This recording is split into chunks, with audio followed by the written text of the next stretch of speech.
All right, ambassadors. Today we are going to talk about for reading. We're talking about irregular verbs. Today for grammar, we're talking about irregular verbs. Well, I know right now you're probably asking yourself, well, what is an irregular verb? So, an irregular verb is a verb that does not follow the normal pattern. So, the normal pattern of a verb will be Jake hit the ball. My verb is hit, so hit is a normal verb or is a normal inflection or a normal pattern of a verb. But if I say Jake has 3 book bags, has will be my irregular verb. All right? So for today and tomorrow, you all will be doing grammar and talking about irregular verbs. So now let's look at these 3 examples that I have for you that leads into your grammar sheet practice for today. But before we do those examples, I want you right now to go get your grammar sheet, page 91, where it says irregular verbs, and I want you to put that in front of you because with these examples that we are about to do, it literally reflects what you're going to do on your paper. So again, right now, I want you to go and grab your grammar sheet, page 91, and then let's look at these examples on the screen.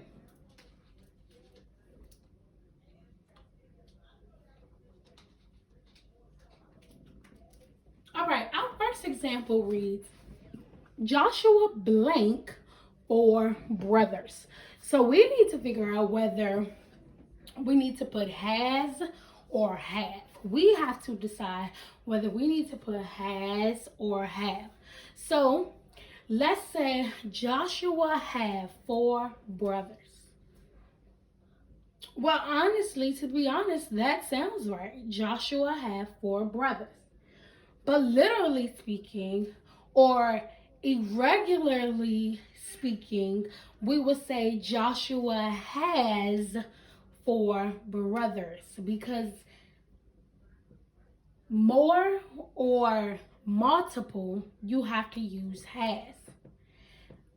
One or singular, you use have.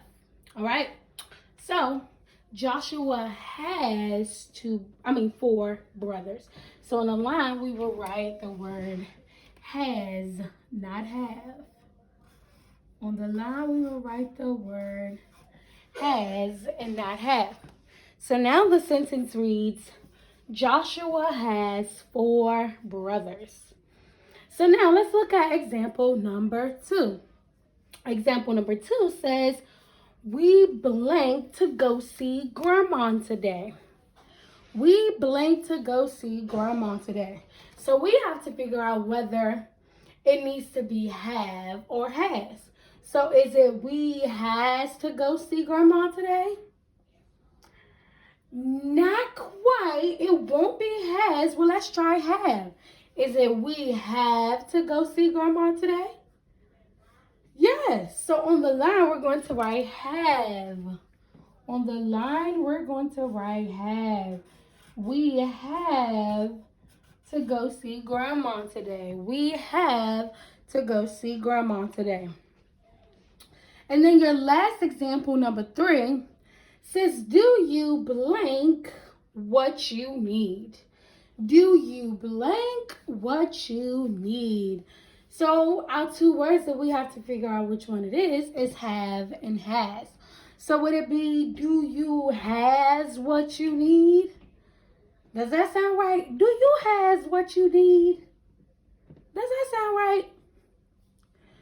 I don't think that sounds right. What if we put have? Do you have what you need? Does that sound right?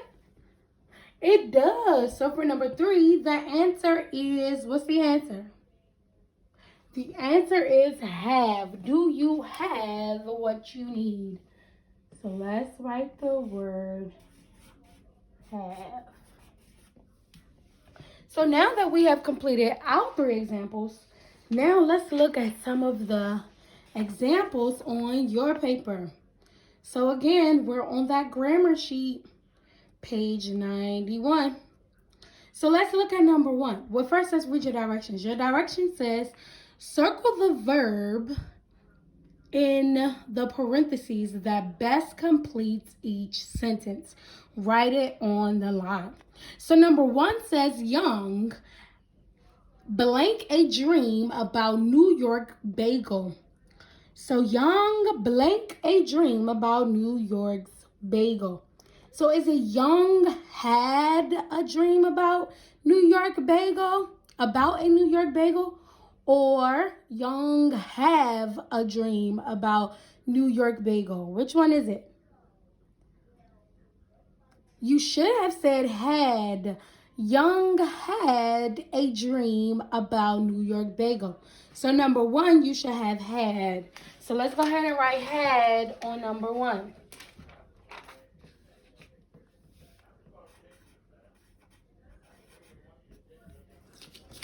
For number 1, we're going to go ahead and write the word had. Now, let's look at number 2.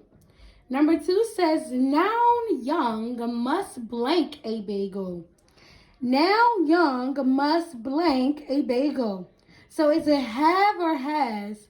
Now Young must has a bagel? Does that sound right? Not quite. What if we put have in there? Now Young must have a bagel. That is correct. So for number 2, blank, you're going to write have. Now Young must have a bagel.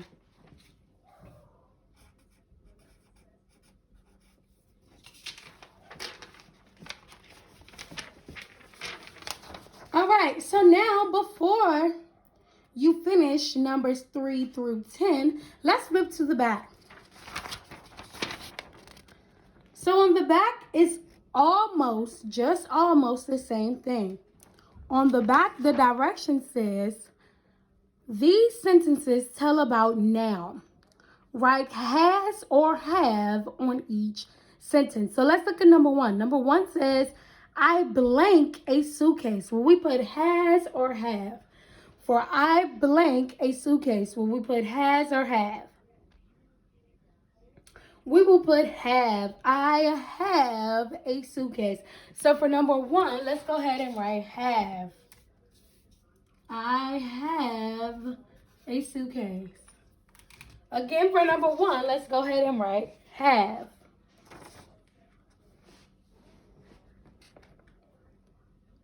Now let's look at number 2. Number 2 says, my brother blank a backpack. My brother blank a backpack. Is it has or have? My brother blank a backpack. My brother has a backpack. Good job. For number 2, we're going to write has.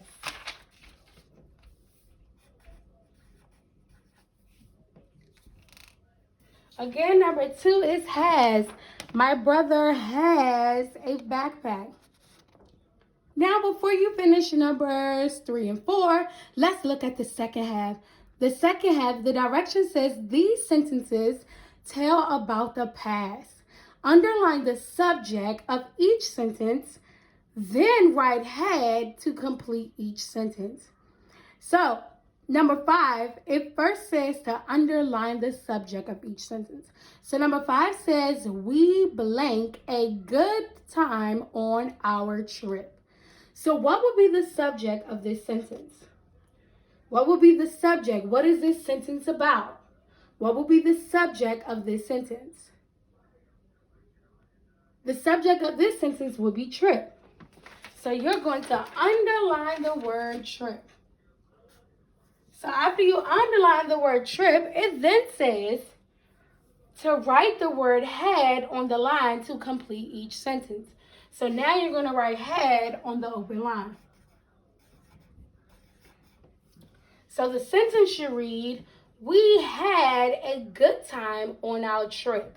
And trip should be underlined because trip is the subject of sentence number 5. Now let's look at sentence number 6, and let's see what our subject is for sentence number 6. Sentence number 6 says, I had blank fun at my grandmother's house. So what is the subject for sentence number 6? What is the sentence about? What is the subject of sentence number 6?